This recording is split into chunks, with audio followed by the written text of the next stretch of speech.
maybe we will start. Is your microphone on? Oh, that's a good point. That helps. It's on. It is on now, and Andrew will get the level right. And all right, because I'm very softly spoken, I'm told. Anyway, welcome to the third session on what we've been calling following Mark and looking for Jesus, engaging the first gospel. And those of you who have been here over the first two sessions will have known that we observed that Mark was a composer, like he was a writer of a biography, an ancient biography. People wrote ancient biographies of famous people in order to bring their significance home to their reading or hearing audience.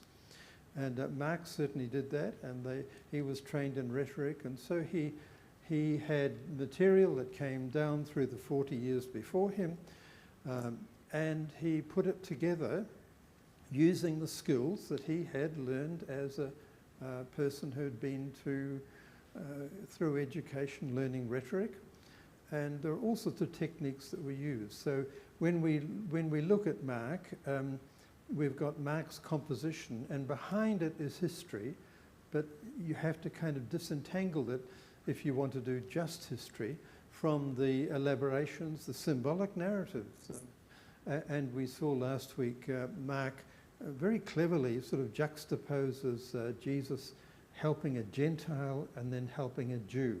And the feeding of the 5,000, the feeding of the 4,000, the focus being he wants to celebrate the fact that Jews and Gentiles belong in the kingdom of God. It had been an issue in Mark's background, it was an issue for Paul, and Mark builds it into his narrative. The others unpick it and, mix it around and handle it differently. They were writing very freely, but they were wanting to bring the impact of Jesus to their own time. So we're going to be looking at the issue of debunking models of greatness, and this is another bit of rather clever writing that Mark is engaged in.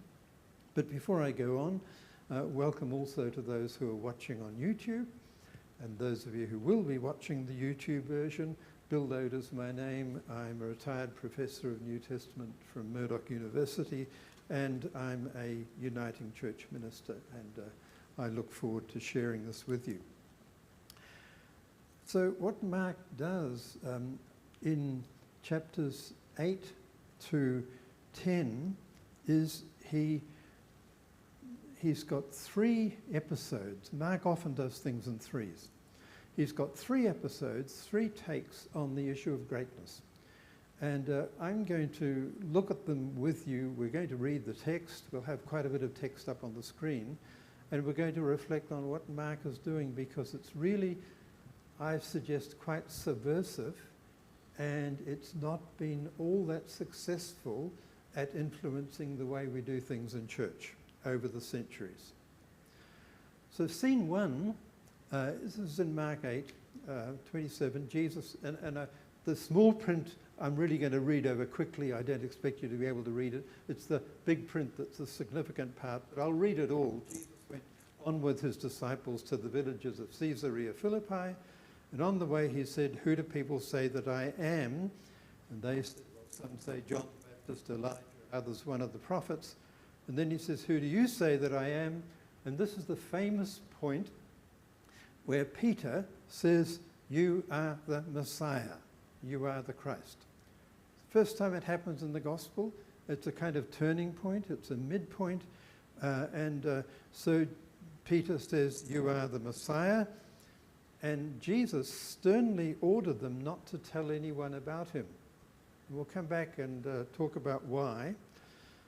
And then he began to teach them that the Son of Man must undergo great suffering and be rejected by the elders, the chief priests, and the scribes, and be killed, and after 3 days rise again. He said all this quite openly. And Peter took him aside and began to rebuke him. Now, this is really a very interesting narrative. If you bear in mind that Peter by this time is recognized as the foundation of the church, the rock on which the church is built, major figure, kind of the lead disciple. Peter took him aside and began to rebuke him, give him a bit of counseling. But turning and looking at his disciples, Jesus rebuked Peter and said, and this is really for Mark's audience quite shocking, "Get behind me, Satan." Really, for you are setting your mind not on divine values but on human values.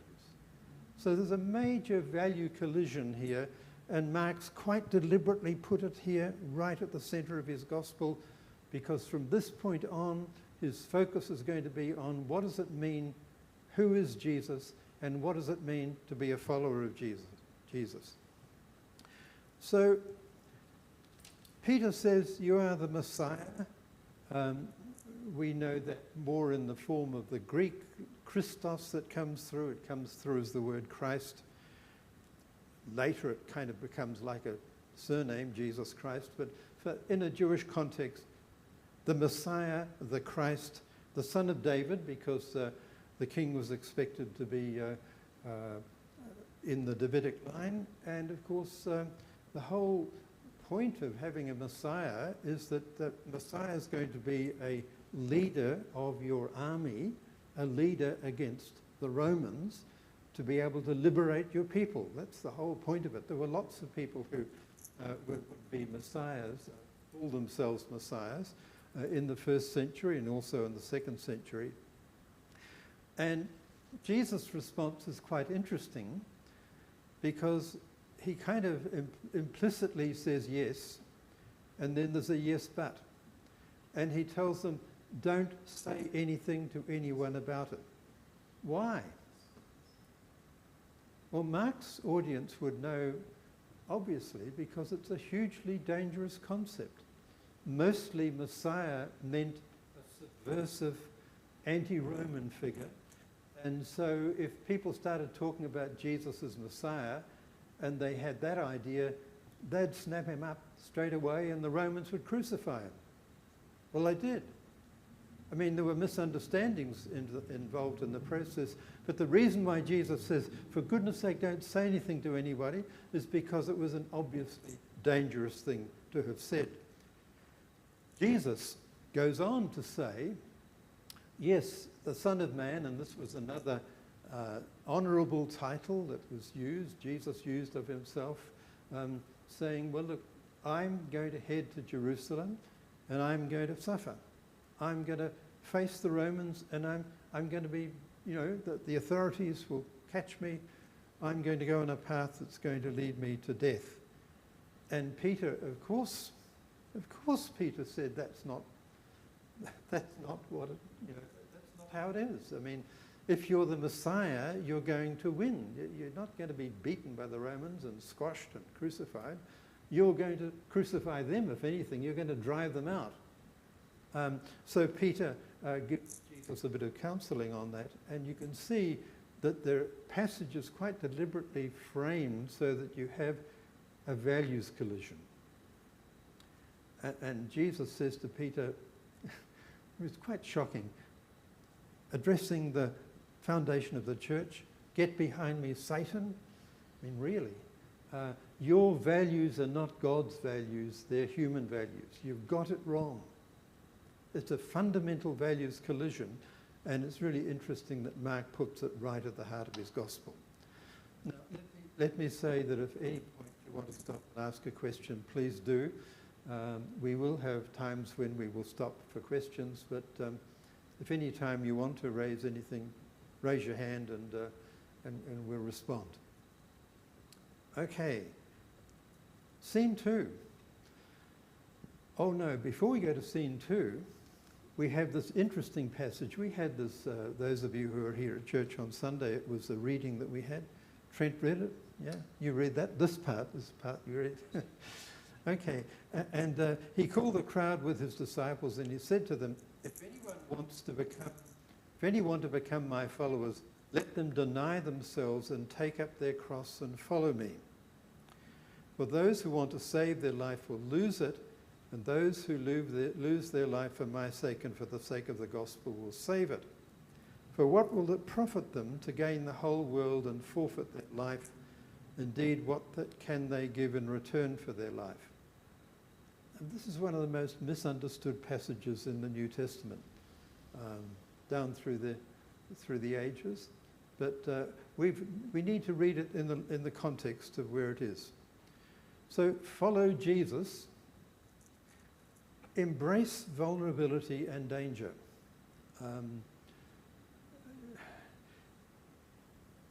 Mark's people are hearing it after the event, and we're hearing it after the event, so we think of the cross as the cross of Jesus, that Jesus died on the cross.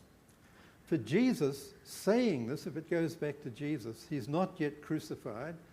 He's aware that the line he's taking is going to bring him into collision course with the Romans. Not by force of military might, but by word, by action, because he's raising the issue of the reign of God, the empire of God, an alternative way of being community. And he knew that inevitably that would mean facing some risks. Indeed, the common way of thinking about facing risks when you're dealing with the Romans, crucifixion is a Roman method of execution. It's not a Jewish method. So Jesus was envisaging that his path that he was following was likely to lead to crucifixion, and we know that it actually did. So the appeal is deny the closed self, where you're just thinking of yourself, and then choose the open self, the self that's generous, open, willing to be loved, willing to love, willing to follow Jesus, willing to take risks, even if it means danger. Mark's hearers would know what this was all about, because it would, for some of them, mean the possibility that they could be arrested by the Romans. So that's the kind of sense to it. Sometimes we've had this text used, you must deny yourself, as though Christians should all go around saying, well, look, I deny myself. It's actually, you're denying your false self. You're denying your closed self. I'm not going to close in on myself and be focused on just me. It's actually in your self-interest. Like it's, you want a profit, you want life. So Jesus is appealing, if you like, to our self-interest, amongst other things, and saying it is in your self-interest to be a person who's not closed, but who is open to love for yourself, open to love for others, open to love for God. It's a radical kind of approach, but it's saying this is the way to find life. It's going to talk about greatness later. And this is my way, and if you want to follow my way, it is the way of daring to be loved and daring to love, even when it means sometimes you'll be in conflict with the authorities. Does that make sense? It's really quite strong, and it really is the meaning of this particular passage. So Mark has Jesus say, this is my way, and then he says, and so for the rest of you, if you want to follow me, that's going to be your way too. It's actually the way to health. It's the way to wholeness. It's the way for goodness. It's the way of love in the wider community. Again, don't hesitate to chip in. All right. Scene 2. This little picture. Yeah, it's a little child. I took the photo. Those of you who know Living the Questions, any of you done any studies Living the Questions? The guy who runs that, this is his son. So scene 2, they went on from there and passed through Galilee. He didn't want anyone to know it, for he was teaching his disciples and saying to them. So there's this sense of being realistic. Jesus was being realistic. I will potentially be in danger if you start talking to others about me as Messiah. The Son of Man is to be betrayed into human hands. They will kill him. And after 3 days after being killed, he will rise again. Now, they didn't understand what he was saying, says Mark. Then they came to Capernaum, and when he was in the house, he asked them, "What were you arguing about on the way?" And they were silent, for on the way they had argued with one another who was the greatest, about who was the greatest. This is really not putting the disciples in a very good light. Peter's already failed, and now the rest of the disciples are arguing about who's going to be top dog, who's going to be the greatest. And he sat down, he called the 12, and he said to them, "Look, whoever wants to be first must be last of all and servant of all." And then he took a child, and he says a few more things about that.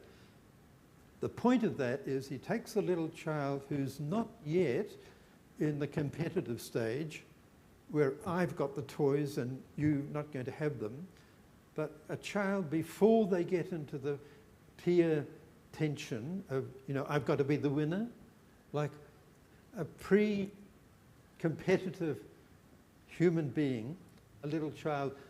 You need to be in the pre-competitive stage. You need to give up trying to win and trying to dominate others and trying to hold things for yourself. You need to be back at that stage. And that's the kind of message that Mark is having Jesus say here. Embrace the non-competing self. Embrace the non-competing self. Of course, behind all of this is because that's what I'm doing. So scene 2, the disciples fail and Jesus gives the same message. Look, it's subversive. It's not the norm. The norm in the Roman Empire was that, especially if you're male, you should try to be dominant.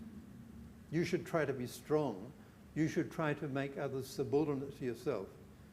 And what Mark is doing is turning that all upside down and saying, no, there's a different way, and it's my way. Scene 3, they were on the road going up to Jerusalem, and Jesus was walking ahead of them. They were amazed, and those who followed were afraid, and he took the 12 aside and began to tell them what was about to happen to him. So this is Mark's set of threes. This is the third time we've got this happening. See, we're going up to Jerusalem. The Son of Man will be handed over to the chief priests and the scribes. They will condemn him to death. Then they will hand him over to the Gentiles. They'll mock him and spit upon him and flog him, kill him, and after 3 days he will rise again. Okay, so it's the third time Jesus has said that in Mark's composition, his set of threes. And then James and John, the sons of Zebedee, come forward to him and say, "Teacher, we want you to do for us whatever we ask of you." And he said, "So what is it you want me to do for you?" And they say to him, "Grant us to sit one at your right hand, at one at your left in your glory." Like, this is almost funny. Like, it's absurd. But again, Mark is portraying the disciples, as he had earlier in the gospel, as actually frequently missing the point. And here they want to be... That microphone's cutting out. dicey, all right. I'll just get you a stand to put it on. Okay. I can hold it if you like. What do you prefer? Yeah, I'm quite... Okay. Okay, all right.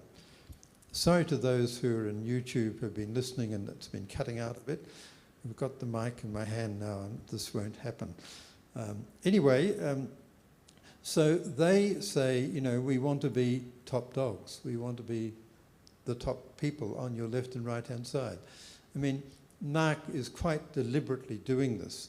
And of course, it causes consternation among the disciples. When the 10 heard this, they began to be angry with James and John. So Jesus called them and said to them, and what Jesus does, according to Mark here, he does a bit of sociology. He says, among the Gentiles out there in the world, the non-Jewish world, those whom they recognize as their rulers lord it over them. And their great ones are tyrants over them. But it's not to be so among you. Whoever wishes to become great among you must be your servant, and whoever wishes to be first among you must be slave of all. Now, this is absurd. This is turning things upside down. It's also full of metaphor and imagery, but the point is clear. For the Son of Man came not to be served, but to serve, and to give his life a ransom for many.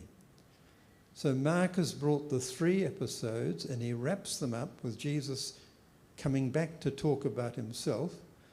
And Jesus doesn't say the Son of Man came not to serve but to be served and to make his life an example for anyone in leadership, but rather the opposite.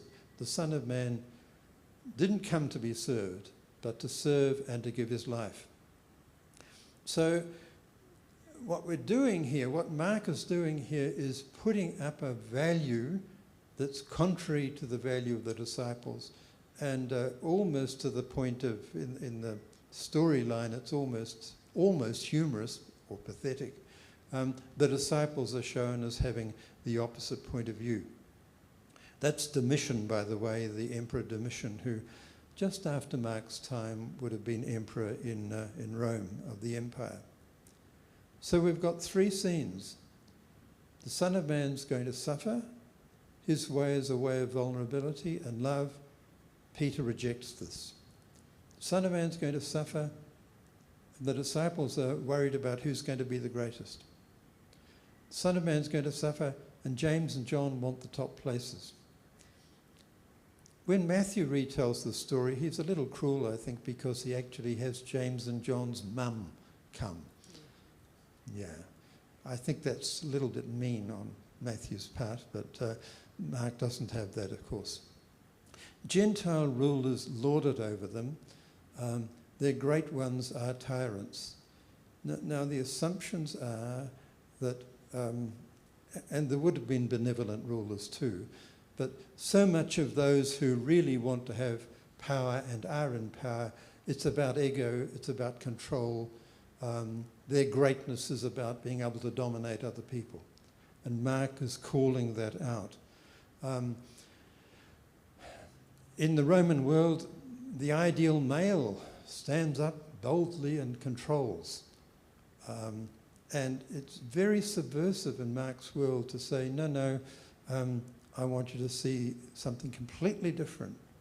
I want you to see that greatness is found elsewhere. To become great is to be a servant.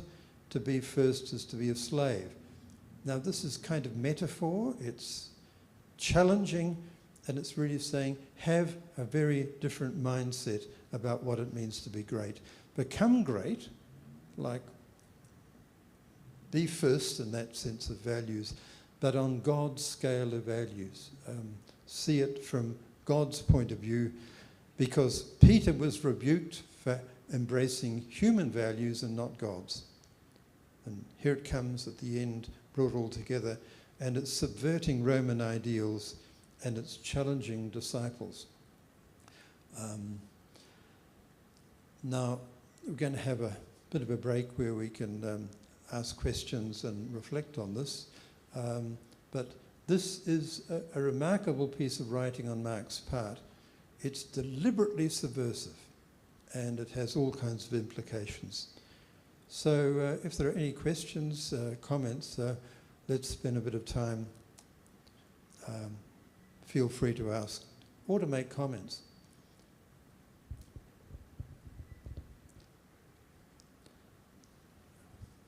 Bev's got a mic? Yeah. Microphone, but also interested in commenting. I just love that it's actually about pointing to God and the Spirit and joining in with and adopting that posture, and that can't come from an actual person or domination structure. That just, because by definition that's not what God's trying to do. That's good news. It's not the Beatitudes, and that's my 10-second reflection. Sure. It is coming out of a different place, a different set of values. We will go on to reflect a bit more on that, but any other comments or questions on what we've done in the first year? Betty?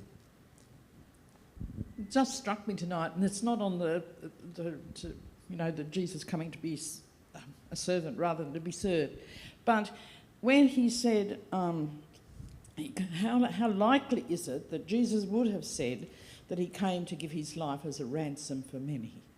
Yeah, yeah. Okay. It just struck me tonight. Yeah, okay.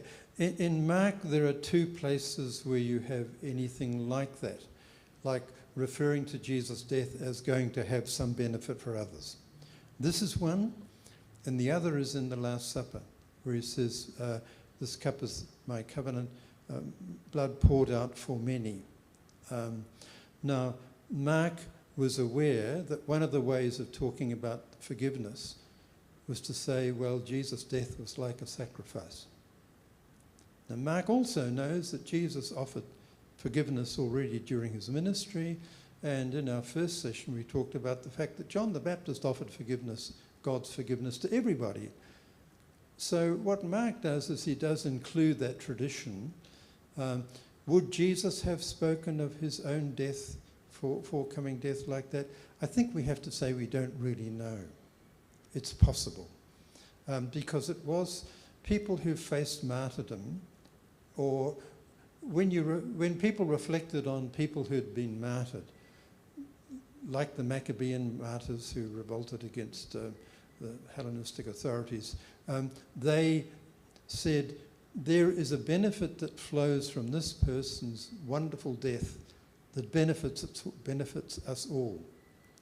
And they would have also been able to see, if I'm martyred, that's me, but it's actually going to benefit others as well.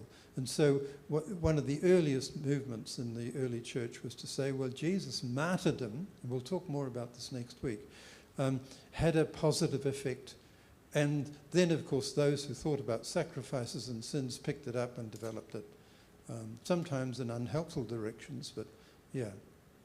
But it's there in Mark, and it's not to be explained away, but it's not major in Mark. Yeah. Because Jesus' ministry is about much more than forgiveness in Mark. Forgiveness was already there in John the Baptist.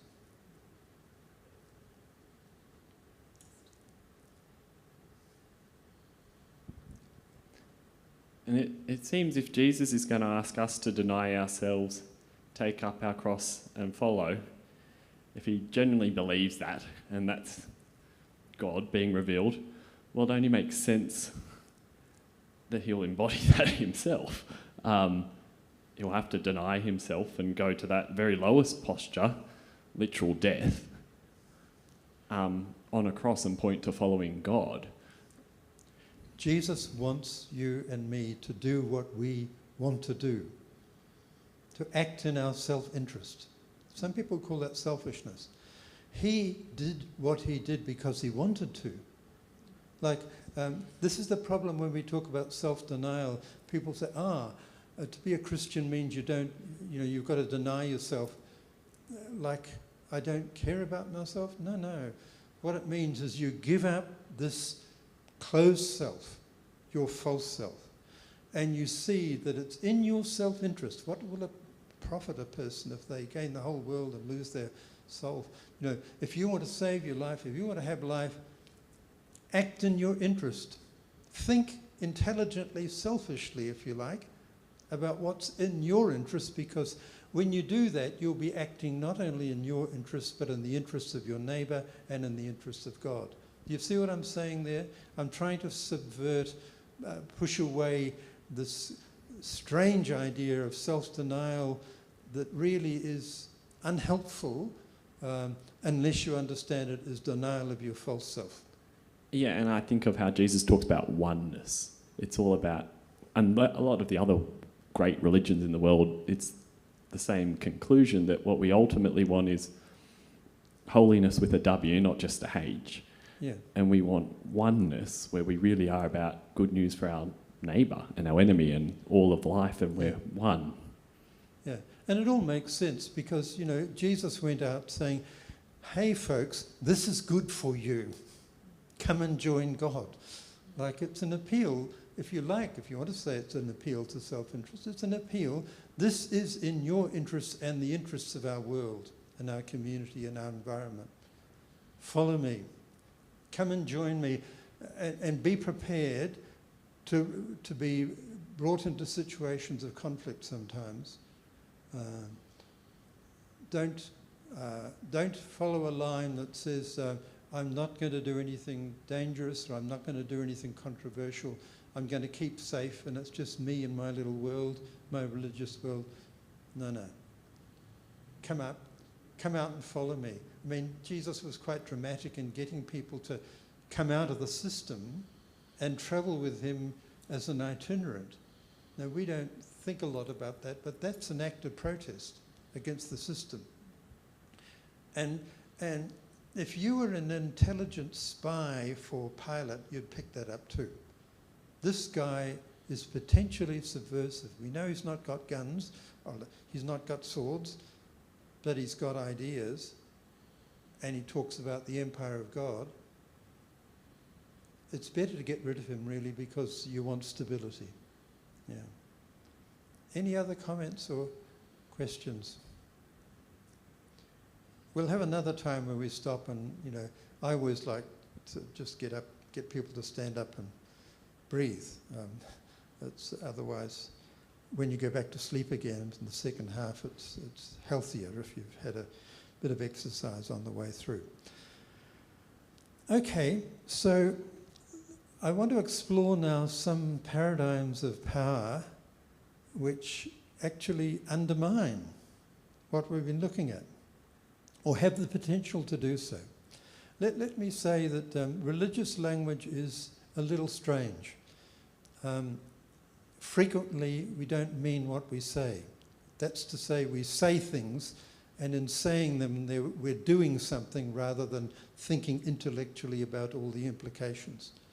Many people do the Lord's Prayer rather than say it and think about every phrase. It's a liturgical, it's an act of worship. So bearing that in mind, that's saying I've got a bit of hesitation. We need to be hesitant about how we look at these things, but certainly there are forms of language which undermine what Mark has been teaching. So Jesus is Lord. Now, what does that mean? Well, look at some of the hymns and songs, and it's not about lowliness, it's about being enthroned. And we are servants, so he's the Lord and we're the servants. And Jesus as Lord, enthroned above, has power and might and glory and honour.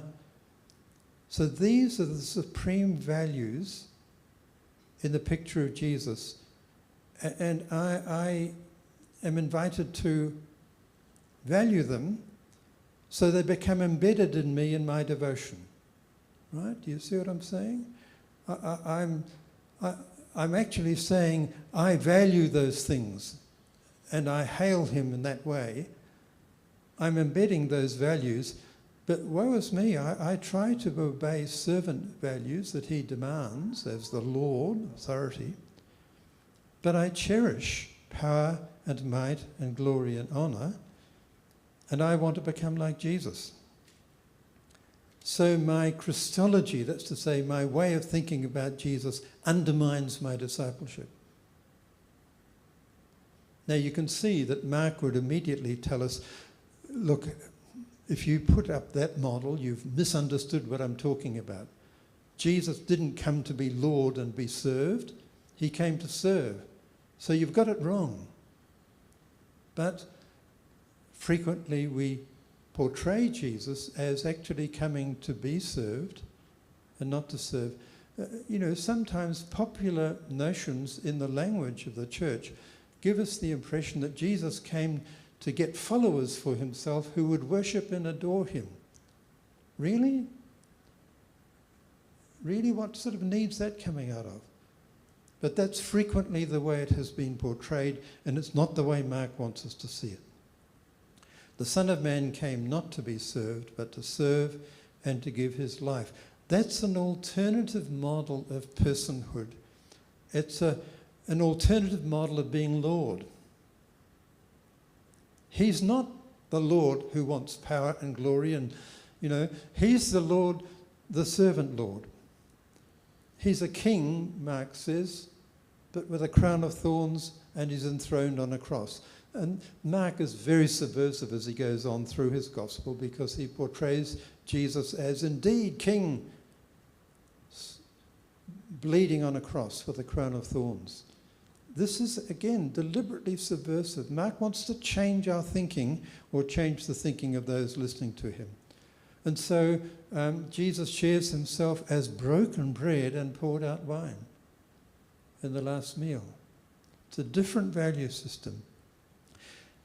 This means that it's not one pattern for Jesus and another for us. We're to be the servants, the lowly ones, and he's the Lord. No. Mark's trying to say, no, he came to serve, and we're to follow him. He's the servant Lord in that sense. So Jesus is the servant Lord. That's a very different concept. And thinking back, remember how Mark has Jesus say, you know how those people like to be Lord and be dominant and bossy and all that? It's not going to be like that with you, because it's not like that with me. So Jesus is the servant Lord. Jesus gives his life in compassion and uses his power, not denied power, and glory, uses his power to bring hope and liberation. These are the supreme values, and they're embedded in me by my devotion. So see, this is what I'm invited, according to Mark, to admire in Jesus is this kind of loving. And when I admire that, what I value in Jesus, I value in myself. We are servants, and he is the servant Lord. So I am blessed. I espouse servant values. I cherish compassion to use my powers to bring hope. And I want to become like Jesus. So my Christology, and that's a technical term for how I think about Jesus, undergirds my discipleship and doesn't undermine it. Does that make sense?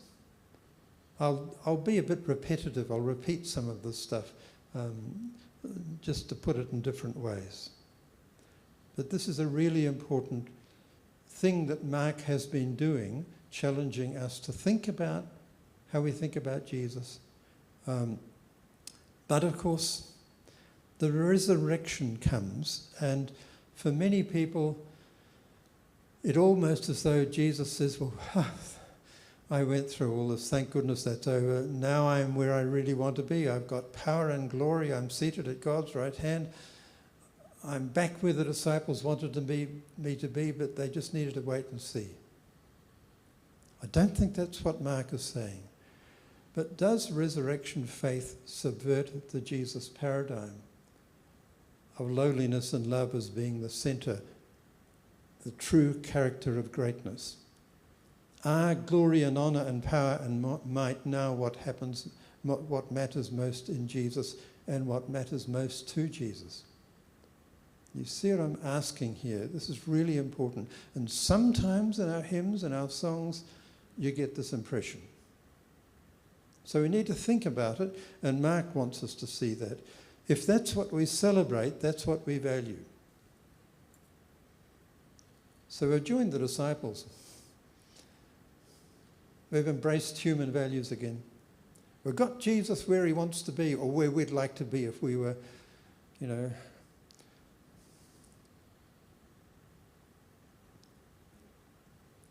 Lord, is it back with the other value of Lord, reinstalling the old values?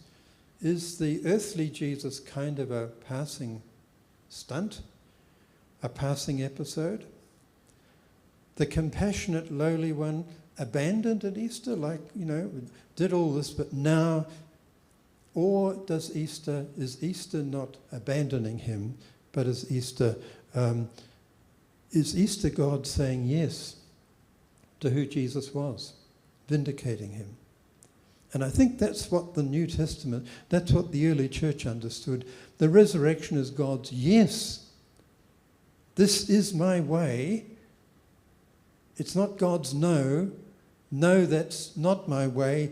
We're back with the old business. Is God like Jesus, or an exception in God's life? These are simple questions, but they're really key questions. were the disciples right after all? And I invite you to think about songs and hymns and things. There are lots of them that actually almost give that message. So, especially if we lead worship, we need to be aware of this, that there are some dangers involved in all of it. I'm going to stop, have a pause. I suggest we pause and just stand. Oh, one last thing, of course, right at the middle there. So I want to become like Jesus, but there are mixed signals in our tradition. And I have to work that one out. Let's have a time where I suggest we first of all to stand up, and then we'll have a time for questions, further questions.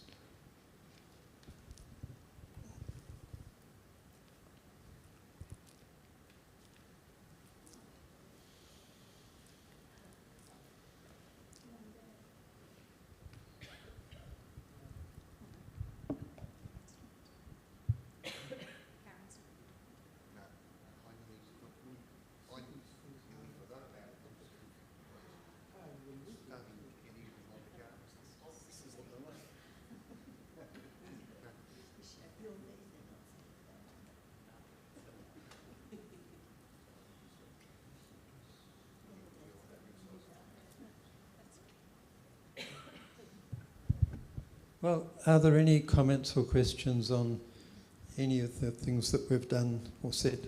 Yeah, Nancy. Bill, I just wondered if you could give us a little bit of an overview of the general attitude or values of the Gentiles. Yeah, okay. The Gentile world is a very complex world, but as Mark portrays it, or has Jesus portray it, it's very much following the model of the Roman ideal. The Roman ideal is a man controls, and the best man is the Caesar or the ruler. So it's actually about power over others. It is gendered, it tends to be men only, but those are values that are very strong in the Greco-Roman world. But they're actually also there in the Jewish world, and they're there in our world. I mean, we still struggle with, some people really feel that they will not have a meaningful life until they are in control and other people do what they want. Now, whether that's in terms of wanting wealth or wanting control, there are lots of controlling people, you know, and that's not just in the Gentile world, it's in our world, and it's in the Jewish world. So there are actually talking about mankind. Humankind, yes. Humankind. Yeah, yes. yeah. I mean, and we understand the background to it in a way. You know, if it's got a lot to do with upbringing, it's got a lot to do with love. It's got a lot. If my fantasy as a little child is that I'm going to miss out, there's not going to be enough love for me, I'm going to be a competitor. You're not going to have my toys. You know? Like the fear of missing out on love has an enormous effect on people. So if I am not going to get enough love, I'm going to get it from other people. And one of the ways of getting it from other people is get them to admire me.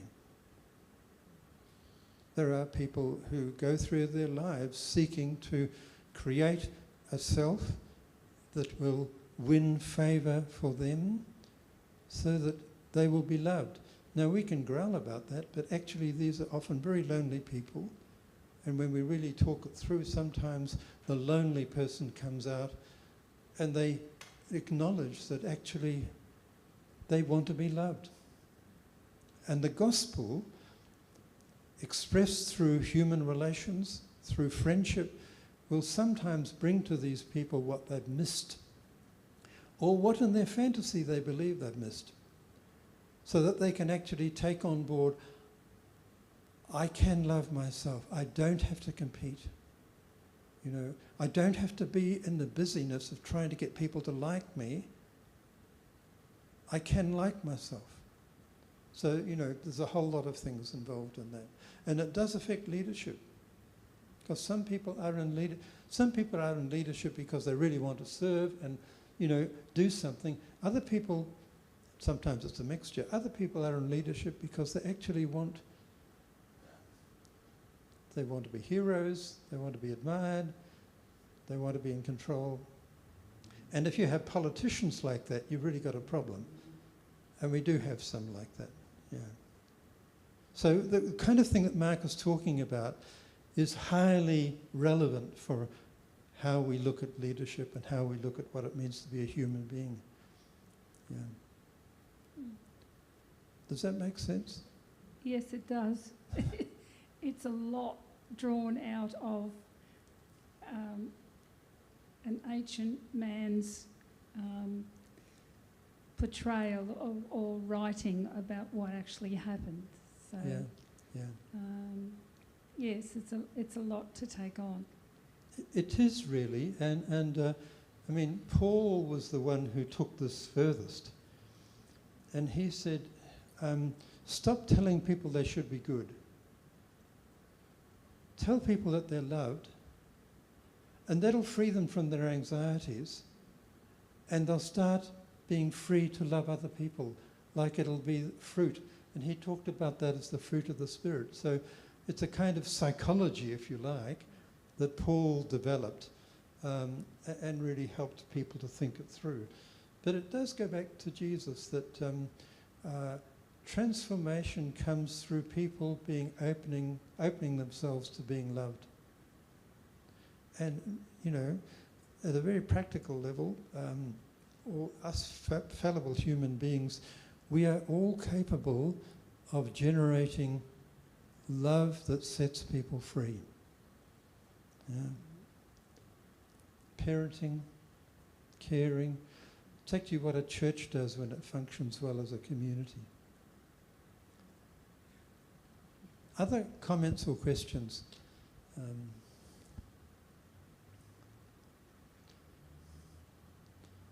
All right, let's go on through, because the next problem is that, what about God? God as Lord and King. It's been very hard for people to think about God down through history and in cultures, and inevitably people think about God as like the greatest human being I can think of, but just a bit more, a lot more. And there is a model that says, well, you know, God is Lord and King, and God wants to be adored, and God is like that, and so Jesus is God's servant, and we are servants too. God has power and might and glory and honour, and I'm being invited in the songs I sing sometimes to value those things. These are the supreme values. They're embedded in me by my devotion. Woe is me. I join Jesus and his servant values, but I value power and might and glory and honour, and I want to become like God. My theology, my thinking about God, undermines what I affirm about Jesus and about life. You see what I'm saying there? If the things that you admire about God are power, and God's, you know, and we're talking, God is powerful. I mean, we're talking about God. But if you think that that's the main thing for God, and the main thing for God, the main agenda for God is to want everybody to adore him, often in male terms, then those are values that you're actually going to hold to, and it's going to affect the way you live. So that can be a problem. The way that people think about God can undermine the way we think about Jesus and the way we think about ourselves. Human models of greatness informed how people thought about God. I mean, that was inevitable. So king, lord, sovereign in the community, the ruler sitting on a throne, holding a scepter, everybody bowing and scraping around him. What other images could you use? Well, in primitive societies and developed societies, inevitably people said, oh, well, a God is like that, even better. So God's surrounded by angels who are bowing and scraping, and God is sitting on a throne and maybe not holding a scepter, but, you know, that's what God is like. God is the God of might and wealth. And then the other model is father, particularly in families where father is the power, the control power, male. And what that does is, and you can understand that people thought about God like that, those are the models, is that it produces the image of God in court.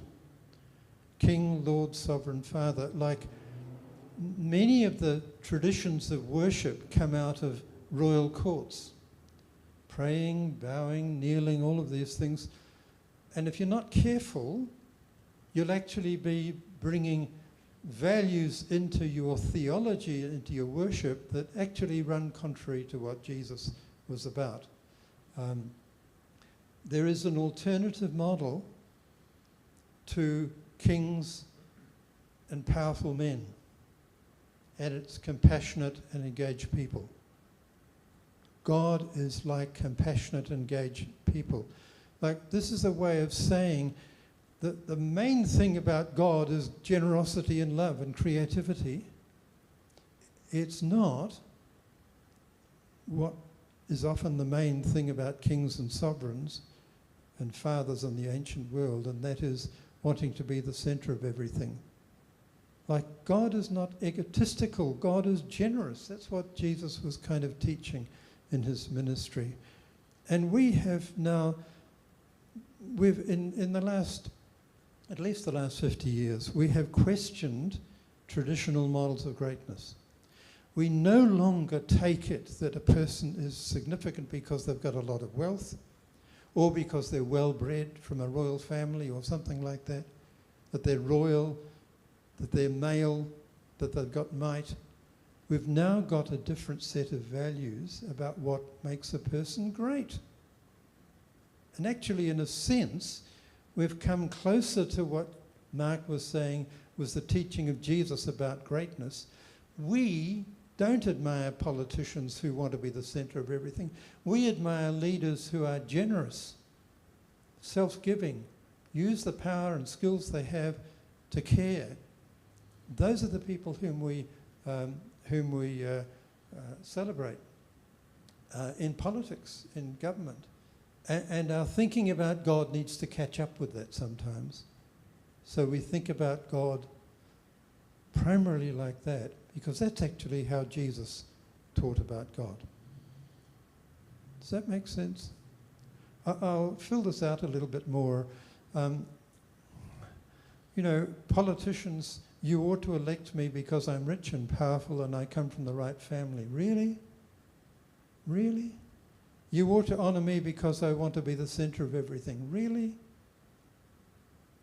We would take somebody like that to a therapist. Yeah? It's very Roman. Yeah, well, it's the big ego. Everything is to centre around me. I'm big and needy. Everyone must love me. I'll hate them if they don't. Well, it's a Donald Trump, but it's also a theology. It's a way of people that thought about God, because that's how they've seen senior people whom they admire. What if God is not self-obsessed, but generous and self-giving like Jesus? It's going to change things.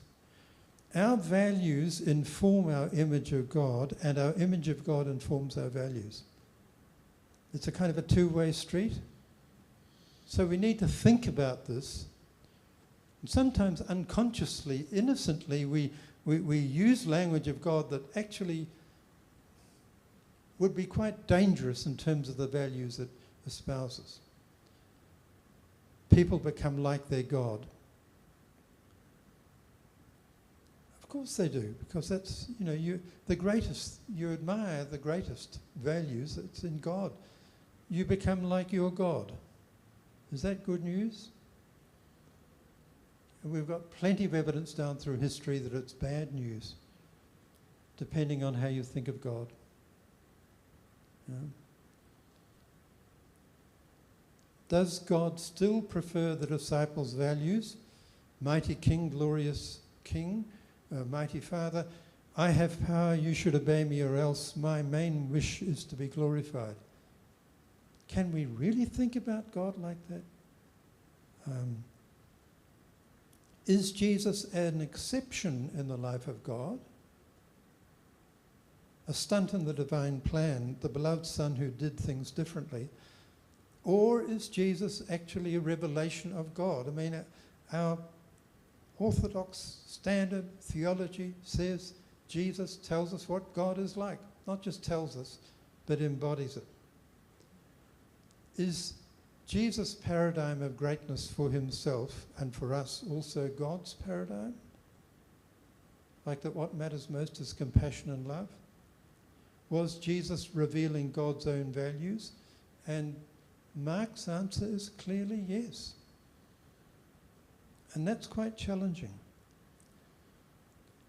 One of the things that it means that we've got to look at is how do we abandon projecting our greatness systems onto God?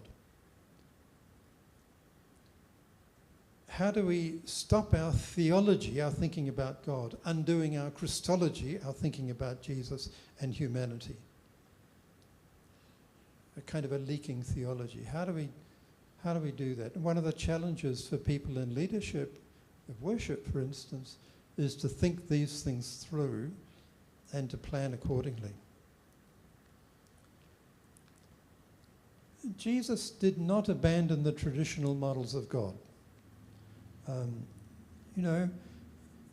He appealed to common human experience, like shepherd, or like the dad who runs down the road because his prodigal son comes back having made a mess of his life. He loves him. Come on, Jesus said to people through that story. Can't you imagine that God is as generous as you would be? Stop thinking about God as aloof, the angry dad who wants the son to make up. Like love doesn't need arithmetic. It doesn't need sums to be done. Love reaches out and embraces. And Jesus critically, a selective use of biblical tradition, including the notion of God as Father, as Shepherd, kingdom. But the kingdom, when Jesus uses the term kingdom, but its focus is on compassion. It's on liberation. It's on good news. Good news for the poor. When God reigns, it's good news. Father, so God is the compassionate Father, the prodigal Father, like the shepherd. These ideas kind of were around a bit.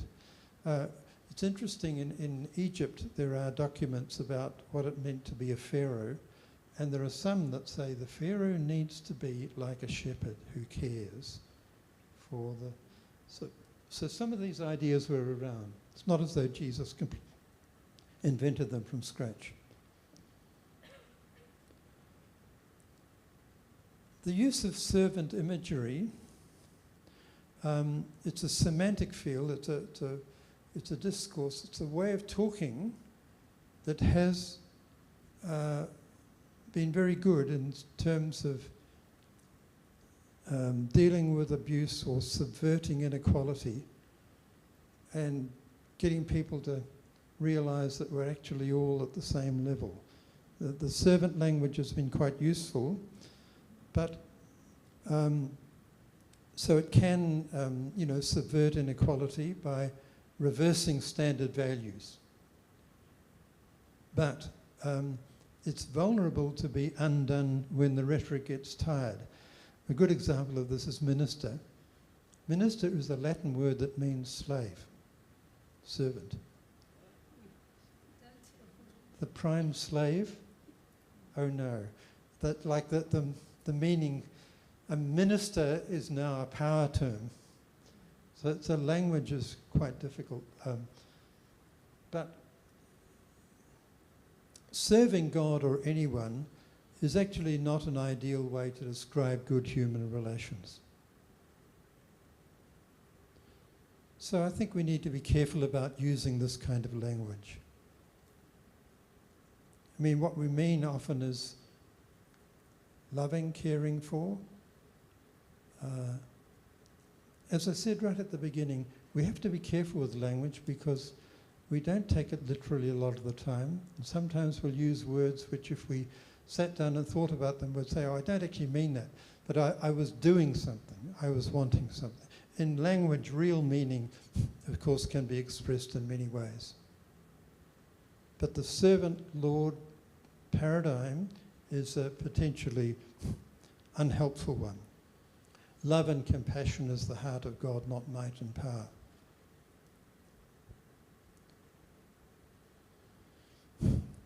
Creating, giving birth to the universe, and Jesus' challenge to compassion, of course, suggests a very different kind of God. So we need to get our thinking about God straightened, according to Mark. Servant, father, kingdom, etc. Those are images that control, but they're images that need controlling. And you've got to be careful about imagery. It can slip into saying things and conveying things that you don't actually intend. It's about more than images, it's about our identity. I do not call you servants any longer. John's Gospel has Jesus say, but I call you friends. It's a kind of a different, yeah. Those of you who know Dear Kim, the book that I wrote, it's online, it's been used by lots of people. This is Kim, by the way, with her firstborn. She let me use her picture. So we've learned to cope with worship language of adoring in power and glory in the same way that we learn to use non-inclusive language. But the issue is we need to be careful that we don't perpetuate non-gospel values in the language we use in worship and liturgy, etc., because we can easily do that. I'm happy to sing, O worship the King, all glorious above, but I do a double take when I do it. I keep my mouth closed. You keep your mouth closed, yeah. Praise my soul, the King of heaven. Like what I do, if I do sing that, I'm doing it, I'm not saying it. I'm not meaning it, except in a sense of giving awe and thanksgiving. Our language of liturgy, which affects how we have had worship structured and how we sing songs and hymns, is strongly influenced by the royal court model, and so is always potentially likely to undermine the gospel. And we need to think about that when we use things. It's about language, but it's about attitude. And the problem that we're talking about is already there in the biblical writers. So you find some of them who have this approach as well. So there's conflict there. I'm putting up a few things now that are really just designed to be provocative. What we like about you, God, is your power and glory. You want everyone to serve you. You are our model. We want to be like you. We want everybody to serve us too. We're so glad you make an exception to your character by showing us love when on the values we espouse and you espouse, we are unworthy of love. So when you are not yourself, we're so happy. You can see how absurd that is. But it's actually sometimes what really happens. I sometimes imagine an argument coming from the throne of heaven, if you like, if you want to think of those language, where I might be in a liturgy where I say, I'm unworthy to pick up the crumbs under your table. I'm unworthy.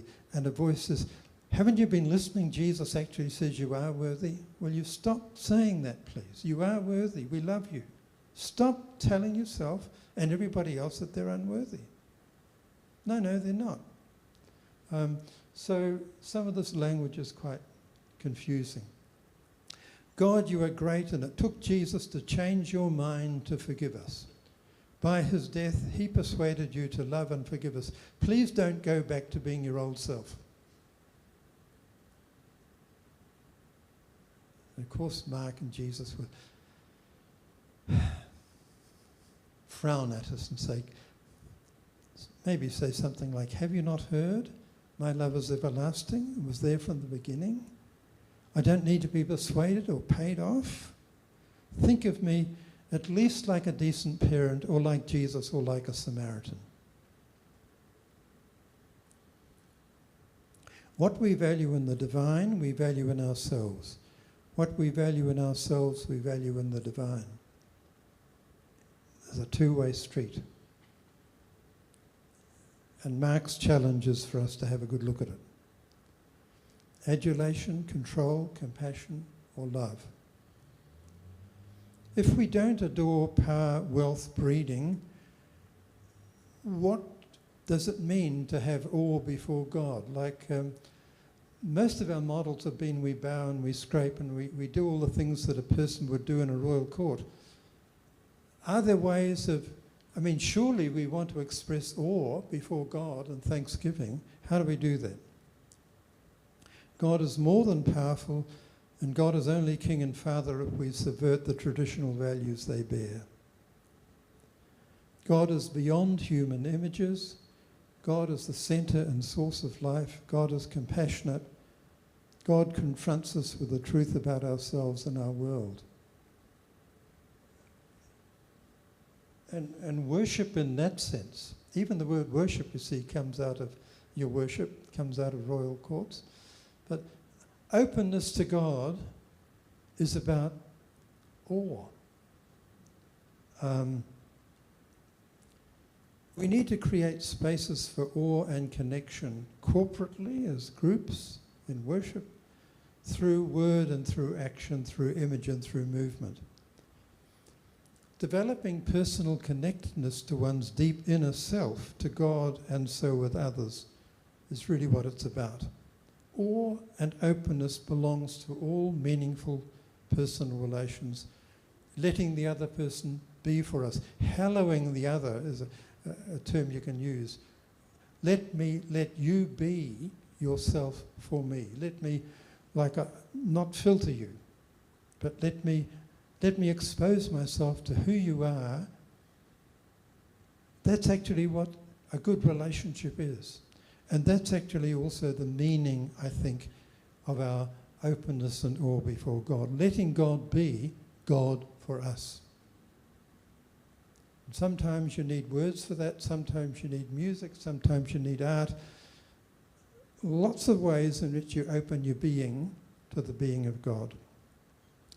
Mediated via the richness of story, tradition, poetry, music, inclusively, but monitored critically for the values they convey.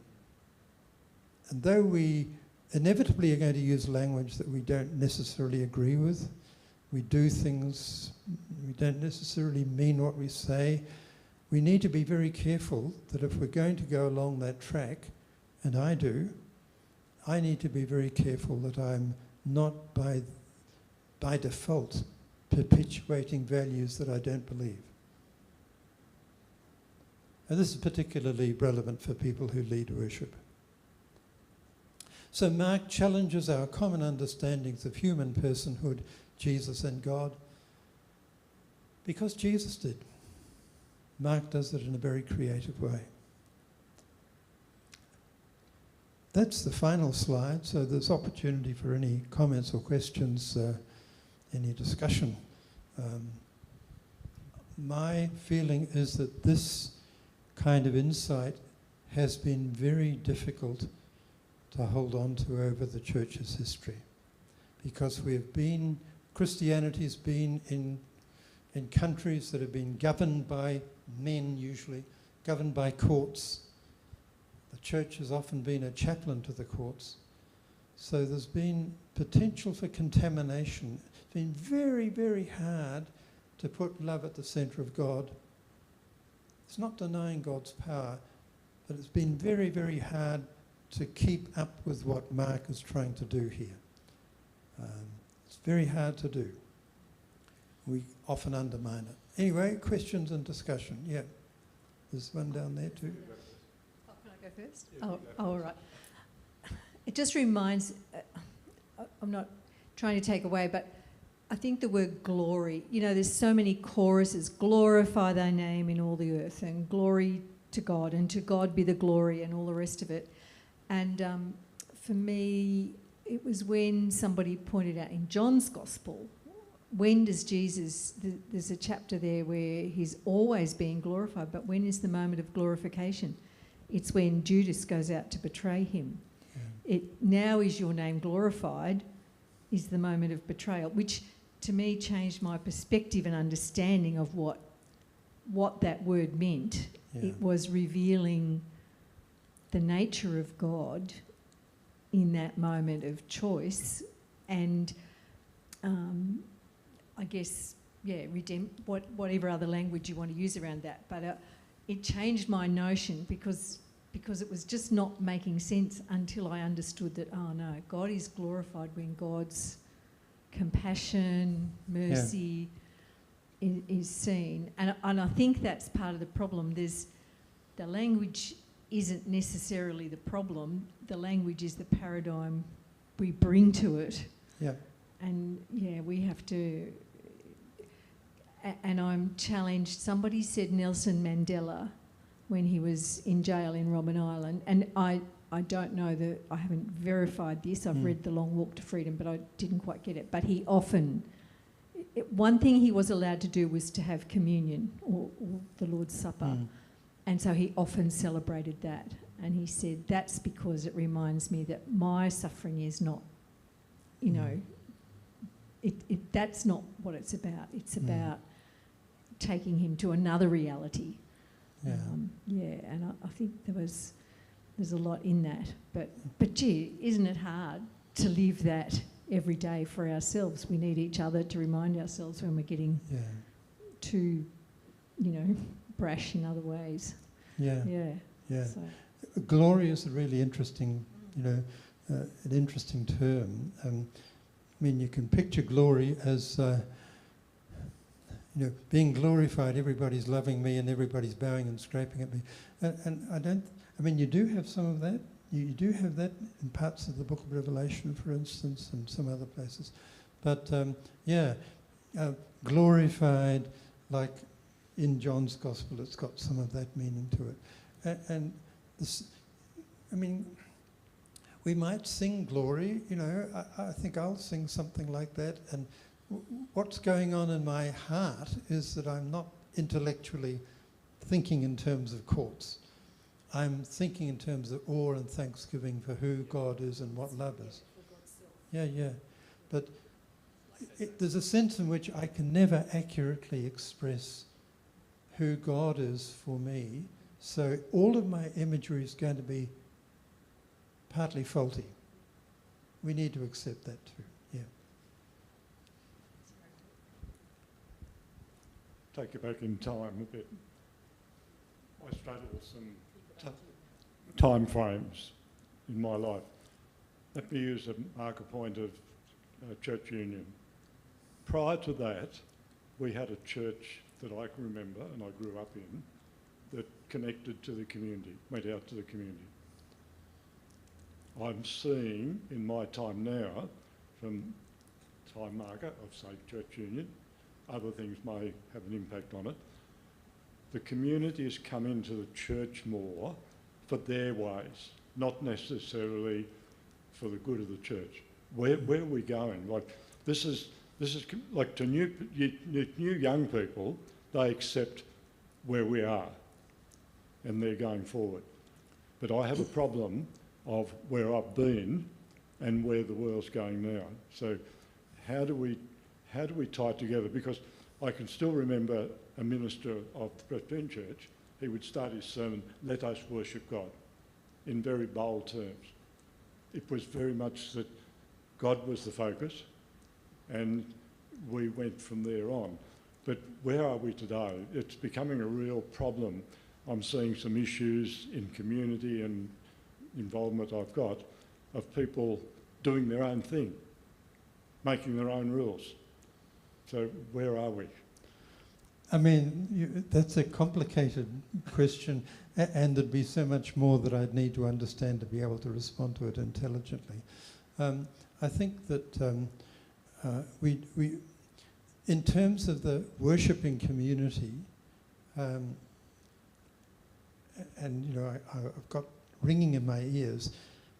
Why do you think that the centre of the church is Sunday morning at 9 o'clock or 10 o'clock or 11 o'clock? There may be all sorts of other ways, groups and so forth. We need to be creative about finding ways in which people connect to their deep inner being and to God. And when they come, we need to be open to listen to them, to show compassion. But you're raising a lot of other questions that I can't comment on because I don't know particular circumstances. But I think with all the issues of practical issues of how the church does itself, a key thing is that we keep centred. What are we for? You know, we're not for trying to meet the budget. We're not for trying to grow the numbers. We are for seeking to open people to God's love and seeking to bring about love and justice and caring in our community.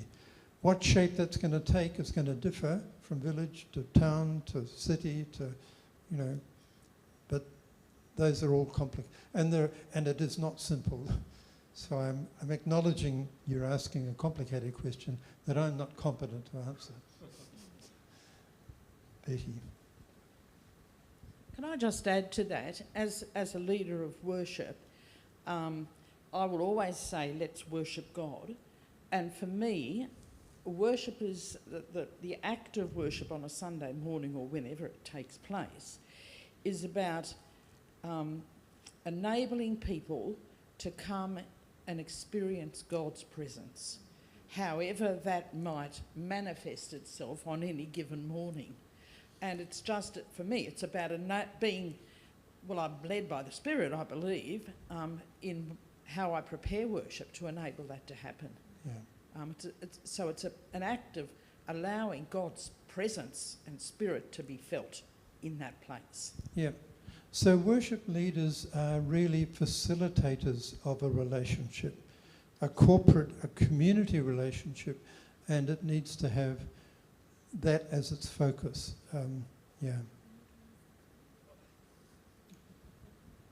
One of the most beautiful descriptions I heard to describe God is that he desires, or that he is a being who desires relationship. Because as human beings, we flourish in relationship, and he desires relationship with us, so that there's another dimension to that. Yeah, yeah.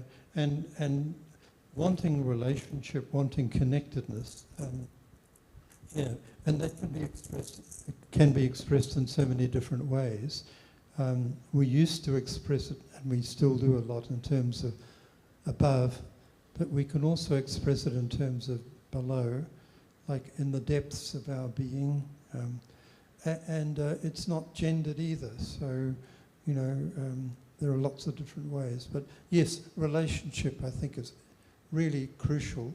And we're saying, I mean, on the basis of we're following Jesus, we're saying compassion and love and creativity is at the heart of God, which necessarily means relationship and partnership, including for the creation. Yeah, yeah. Josh, you? What actually does keep me up at night a little bit more is not so much our hymns, which can have ugly theology, but it's right from the beginning. It's our children's songs. because we want it to be so black and white, and we just treat them as it needs to fit in, and so everything's about some Marvel superhero character Jesus, you know, and that's just what we give our children, and it's so hard because we want to take them on the journey, and that's what they understand. So there's a tension, there's some value because it gives them that relationship, but it feels incongruent and unauthentic, and it's just really hard to have really good children's ministry and songs and stories right from the beginning, because that's when our brains are so plastic. If what we're feeding our children right from that stage is not who we really think Jesus is, we're in trouble, and it's got this awkward tension, and that's what keeps me up at night more than hymns, because I think that's what actually builds church. I think it's more significant, and we just don't give it focus. I mean, I must say I find that too, and I think some people, I mean, with modern songs and ancient songs, some people are very good at making, gathering together songs that really are meaningful. There are plenty of modern songs that are not, or that I think are distorting, and I think some of the children's songs that I've sung here or not sung here, I mean, I've thought, we had one on Sunday, if I'm frightened, I go to Jesus. No, I don't, I go to my mum and dad, I go only to Jesus. No, I don't go. Like, there are things we need to be more critical about. To be critical and intelligent doesn't mean you can't write children's songs. and our messaging needs to start there, so we can't just put it in the too hard basket. Yep. Like, we've absolutely got to do it. And how do we do that well? If a child can get it, I'm thinking it's going to say an awful lot to everyone else too. Let's start from the right place. I think people who lead worship, and some of us do here, it is really quite a challenge to find the right kind of music and the right kind of liturgy. I mean, it really is quite a challenge to do that, yeah. And it's important to do it, and not to say, oh, well, I'll only have traditional hymns. And there's nothing worse than, I won't say the source of them, but songs which are so contrived, they preach the gospel message true to the word, but they are so contrived that you actually groan as they try to get the real truth through, and they lose all the poetry and fun. And I think that's sometimes what we do is we don't allow poetry to have its way, because poetry is the other, and song is largely poetry and image and so it is a balance, isn't it? It's what do you do that, and as you said, every image, God is the wholly other. Everything we say about God is not.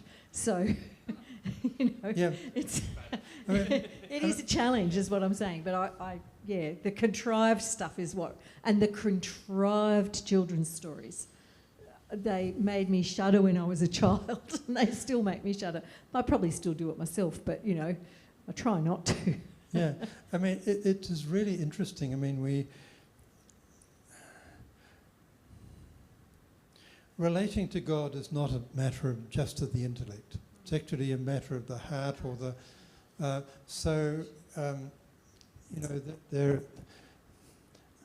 There's a level of intellectual abstraction, and that's important to do. But in a relationship, in a love relationship, you're going to use language that doesn't make sense. But you use it because you want to express your love to the other person. So I think we've got to have a lot of careful tolerance about the imagery that we use. I mean, I've sometimes fantasized, would I ever say I will only sing songs and hymns that I can agree with? And I think there would be so few. I mean, this is, yeah, I mean, because we're dealing with we're dealing with a relationship that it's done, it's not just spoken and sung. So poetry, I think, is really important. Imagery is important. All of our images are going to be inadequate, but we can't operate without imagery. We can't operate without the pre-rational. If we stay at the rational level, we've lost the body, you know. So worship, like things like colour, like symbolism, like all of this, that all says, and it says for some people it says more than it does for others. But the same is with hymns and songs. But so I will sing I Worship the King. I mightn't choose it, but I will sing some of the others.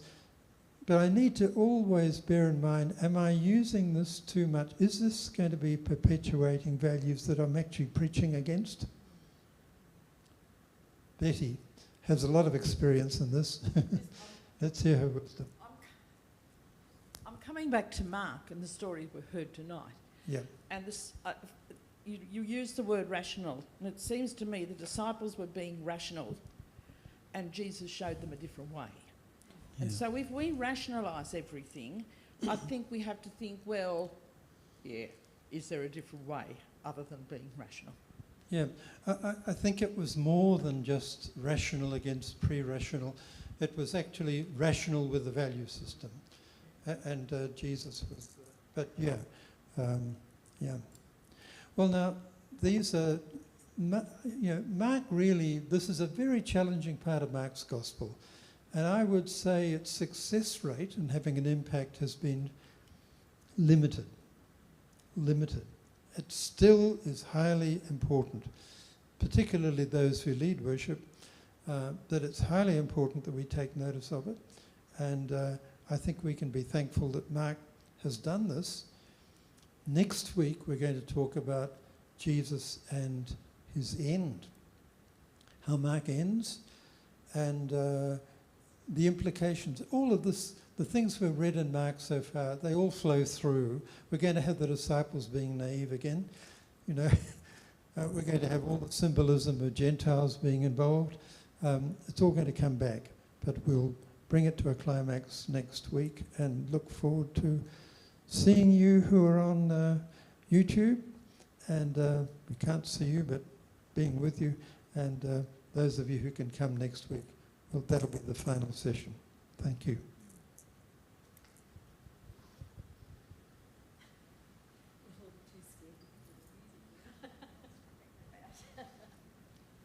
And there are some figs again. Sorry, figs. Oh, there are figs up the back. There you go. Oh, you want some figs?